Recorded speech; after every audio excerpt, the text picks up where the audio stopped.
So one question that I wanted to, topic to have you lead it on is, in a hypothetical world where the SEC or CFTC did want to have some new rules, how would that go about happening? Would we need congressional action to do that? Could one of the agencies do it by themselves? Just, I think people know very little about how rulemaking takes place, and you happen to have some experience in that? Yeah. So, if you watched the hearing today, they talked a lot about, do you CFTC and do you SEC have enough jurisdiction? Do you have enough authority? Because there is authority there to act in this space. And you've seen that like with the 21A report, right? The commission decided that this particular offering was a security, and then they just, applied all the rules around securities to that because they already had jurisdiction there.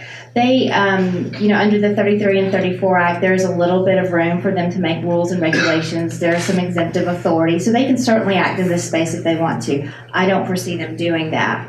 The SEC as an independent agency can't go to Congress and lobby for anything. What they can do, though, is ask, is answer questions. So what typically happens is someone will have an idea for a bill, so potentially Senator Carriveau, because he kept asking about this jurisdiction piece. So what the staff of Senator Carriveau will call up the SEC and say, can you help us? Because they're not securities experts. They don't know what their bill is going to do to the markets. And the Securities and Exchange Commission staff will advise, well, this is what we think about investor protection, this is what we think about capital markets, and help them formulate that type of language that makes sense.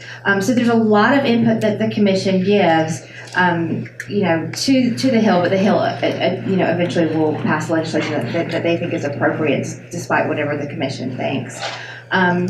So I think the take home, for me anyway, is the more that people want to create relationships, both with your congressional members, but certainly with the staff of the agencies, the better off you're going to be, because then you're going to be heard and they're really going to understand what concerns you and what shouldn't concern them.